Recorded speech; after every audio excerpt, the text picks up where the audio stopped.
ناظرین کرام، السلام علیکم ورحمۃ اللہ وبرکاتہ۔ عشاء کی نماز کے فضائل آئیے ہم سنتے ہیں۔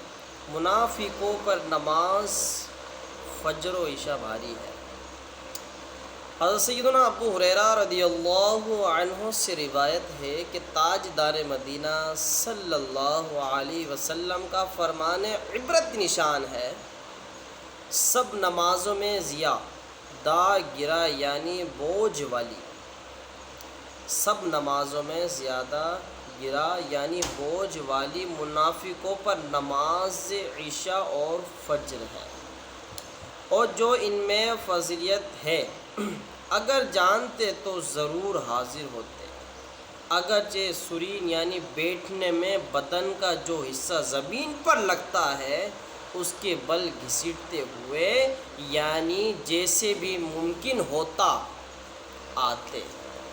حضرت مفتی احمد یار خان رحمۃ اللہ علیہ اس حدیث پاک کی شرح میں لکھتے ہیں، کیونکہ منافق صرف دکھلاوے کے لیے نماز پڑھتے ہیں، منافق صرف دکھلاوے کے لیے نماز پڑھتے ہیں اور وقتوں میں تو خیر جیسے تیسے پڑھ لیتے ہیں، مگر عشاء کے وقت نیند کا غلبہ، فجر کے وقت نیند کی لذت انہیں مست کر دیتی ہے۔ اخلاص و عشق تمام مشکلوں کو حل کرتے ہیں اور ان میں ہے نہیں، لہٰذا یہ دو نمازیں انہیں بہت گرا یعنی بہت بڑا بوجھ معلوم ہوتی ہیں۔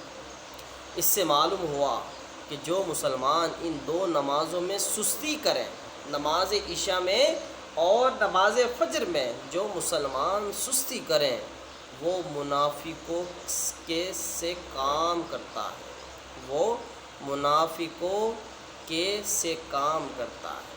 تابعی بزرگ حضرت سیدنا سعید بن مسیب رحمۃ اللہ علیہ سے مروی ہے کہ سرکار صلی اللہ علیہ وسلم کا فرمان عبرت نشان ہے، ہمارے اور منافقین کے درمیان علامت یعنی پہچان، کیا فرمایا حضور نے؟ ہمارے اور منافقین کے درمیان پہچان، علامت عشاء و فجر کی نماز میں حاضر ہونا ہے، کیونکہ منافقین ان نمازوں میں آنے کی طاقت نہیں رکھتے ہیں۔ حضرت علامہ عبدالرؤف منافی رحمۃ اللہ علیہ لکھتے ہیں، اس حدیث میں بیان کردہ منافق سے مراد دور رسالت کے بدترین کفار نہیں، جو خود کو جھوٹ موٹ مسلمان ظاہر کرتے تھے مگر دل سے کافر تھے، بلکہ یہاں مراد منافق عملی ہیں جو کہ حقیقت میں مسلمان ہیں۔ حدیث کے اس حصے منافقین ان نمازوں میں آنے کی طاقت نہیں رکھتے سے مراد ہے ہم ان نمازوں کو چستی کے ساتھ اور خوشی خوشی ادا کرتے ہیں۔ ہمیں ان دونوں نمازوں کی باجماعت ادا کرنے کے لیے مسجد آنے میں کوئی مشقت نہیں ہوتی، جبکہ منافقین پر یہ نمازیں بھاری ہیں، اس لیے وہ انہیں بشاشت یعنی خوشی اور چستی کے ساتھ ادا کرنے کی طاقت نہیں رکھتے۔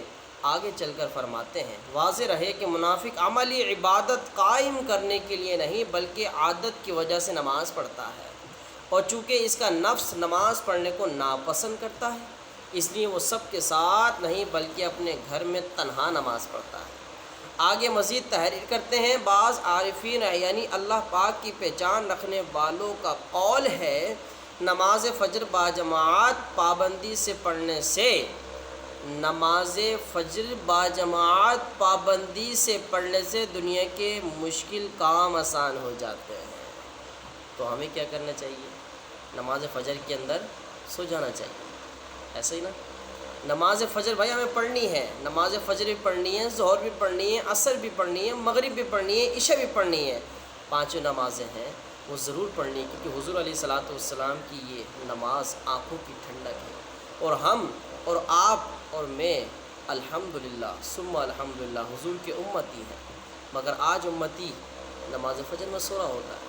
ذرا سوچیے، ذرا نہیں پورا سوچیے، کیا فرمایا؟ نماز فجر باجماعت پابندی سے پڑھنے سے دنیا کے مشکل کام آسان ہو جاتے ہیں۔ نماز عصر و عشاء میں جماعت کی پابندی سے زہد پیدا ہوتا ہے، یعنی دنیا سے بے رغبتی نصیب ہوتی ہے، خواہشات کی پیروی سے نفس باز رہتا ہے۔ حضور علیہ الصلوۃ والسلام فرماتے ہیں جو نماز عشاء سے پہلے سوئے اللہ پاک اس کی آنکھ کو نہ سلائے۔ امیر المؤمنین حضرت عمر فاروق اعظم رضی اللہ عنہ نے اپنے حکام کو ایک فرمان لکھا جس میں یہ بھی ہے کہ جو عشاء سے پہلے سو جائے خدا کرے اس کی آنکھیں نہ سوئیں، جو سو جائے اس کی آنکھیں نہ سوئیں، جو سو جائے اس کی آنکھیں نہ سوئیں۔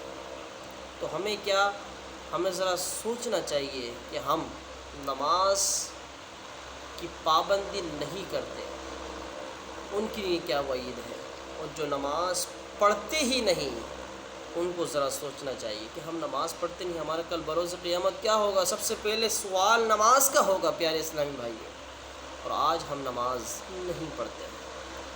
تو اللہ تبارک و تعالیٰ کی بارگاہ میں دعا ہے نماز کی پابندی کرنے کی توفیق عطا فرمائے، آمین بجاہ نبی الامین صلی اللہ علیہ وسلم۔ السلام علیکم ورحمۃ اللہ وبرکاتہ۔